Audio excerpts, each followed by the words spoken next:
All right, I watched May December a couple days ago, and it's a really odd but entertaining movie. I'll read the plot summary, which is 20 years after their notorious tabloid romance gripped the nation, a married couple buckles under pressure when an actress arrives to do research for a film about their past. That's from IMDb.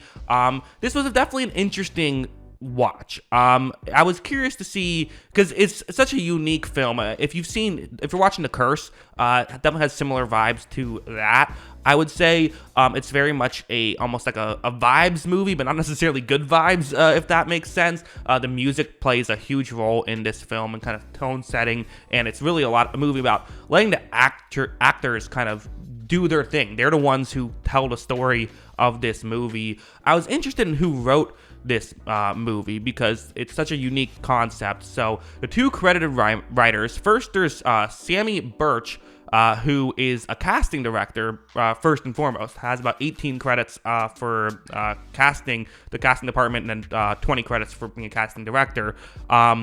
First movie that they've gotten a writing credit for. So hey, hats off, getting that writing credit. Not easy to do, so give them, that's cool. But then I was interested in the other writer, Alex Merchank. I'm not sure exactly how you say that name, but they were a longtime editor. They've edited a lot of shorts that I haven't seen and things like that. But also someone who this is their first one of their first writing credits. I believe they again have a couple of shorts as well. So same as the their writing partner, but this is the first feature film to get a writing credit on. So it seems like they work together. Kind of makes sense. This feels like a movie written by an editor, and I mean that in a positive way. Also realized also from Tampa, Florida, like me. So there you go. That's fun. But so then I was interested. Okay, well, if this feels like a movie made by an editor, well, who edited the movie? It was edited by Alfonso Goncalves. That is the editor who has edited a lot of really good stuff. Edited Carol, edited Don't Worry Darling, which I thought that movie had some issues, but I thought the editing was pretty good. And another interesting thing is True Detective, the first season, edited 4 episodes of that, which, I mean, again, that was really good. So well-known editor here, did a great job with this movie. This movie would not work without great editing, and it had it. So definitely some good stuff there. Maybe I've turned everyone off on this video and no one's watching anymore because they don't care about this stuff, but I think it's interesting. But yeah, the movie itself. What did I think of this film? I enjoyed it. I did. I thought it was an enjoyable watch. I do think that the acting performances are what makes this movie, specifically Natalie Portman, who I think is just an incredible actor, and I think she showed it here. So many of the little things that she did, the subtleties that she did, you got what the character was going, and you got a lot of the subtext of the character without necessarily, having it spelled out. And that's not an easy thing to pull off at all. This movie was able to pull it off in a really, really well done way. So definitely give a lot of credit to the filmmakers for that.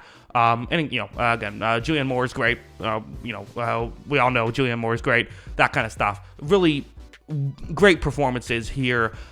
I'm not sure if I loved this movie, and I think kind of why I was maybe a little bit disappointed at times is I loved the setup, I loved where this was going, but then it kind of just felt like, I don't know, I wanted more from this. I did, and I'm not saying I need an action sequence at the end. I don't need cars exploding or anything like that, but it did feel like there was a lot of build up, and I can only talk so much before getting into spoilers, but this is definitely something where I was very interested in seeing where it was going, but maybe wasn't totally satisfied with where it ended up. Again, like I said, it's kind of a hard movie to talk about without spoilers, but I'll do my best here a little bit. A lot of just unique aspects of it. It's kind of, I feel like, weird, but not for weirdness sake. Like you see some movies that even have come out this year that can sometimes tend to be a lot of fascinating aspects. And I also loved how it's a movie that kind of kept you guessing on what the movie itself is that you're watching. You don't really know what's happening. So I think that was interesting. And, I haven't mentioned him, so I'll mention him now. Todd Haynes, the director, who, interestingly has been nominated for an Oscar as a writer. To me, I'm not super familiar with Todd Haynes' work personally, so this is more of an introduction for me. I'm definitely interested in seeing his going back and looking at his previous work and seeing what he has here, because I did think this was very fascinating and very unique. but I did want more. So yeah, I'll say it's a 7 out of 10 for me. Really worth watching. Put it on Netflix.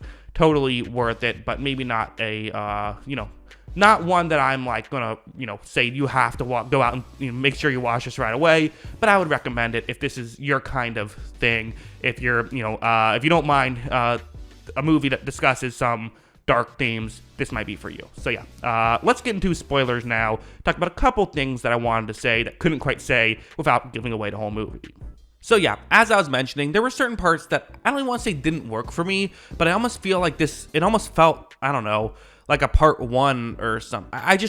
I didn't feel like I got a full movie out of this. And maybe that's just me. Maybe that's just I wanted more, and maybe I didn't get everything the movie was going for, because it is very, thematic and things like that. I'm not sure if there was a metaphor that I missed or something, because for me, I kind of just felt like, okay, this is, an actor going way too far to try and be able to put on a performance and being very weird about it. And it working. I mean, again, Natalie Portman, that monologue at the end where she's now playing Julianne Moore's character, but you can tell it's Natalie Portman's character playing Julianne Moore's character. Like, that's so many levels of, like, you have to be such a good actor to pull that off, and the fact that she was able to do it, it really is incredible. It might be it's one of my favorite performances of the year, if not my favorite, Natalie Portman. I thought it was that good. But again, kind of the climax, no pun intended, of the the ending scene of just, it shows her filming the movie. I was kind of just sort of left like, okay, like, I don't know what I just don't know what we didn't get. I was left confused. I was left wanting more, and I didn't fully feel like I got I don't know. It left me wanting more. That's kind of the main way I have to phrase it. There were no bad moments in this movie. It was a really well-made movie, and like I said, really worth watching, but it's the kind of thing where I'm, I was disappointed because I wanted to love this movie and ended up only liking it. So I guess that's my thought. Definitely check it out. Like I said, if you're someone who's still watching, doesn't care about spoilers. But yeah, those are my thoughts. What are yours? Let me know in the comments below. Always love hearing from you. And of course, as always, thanks for watching.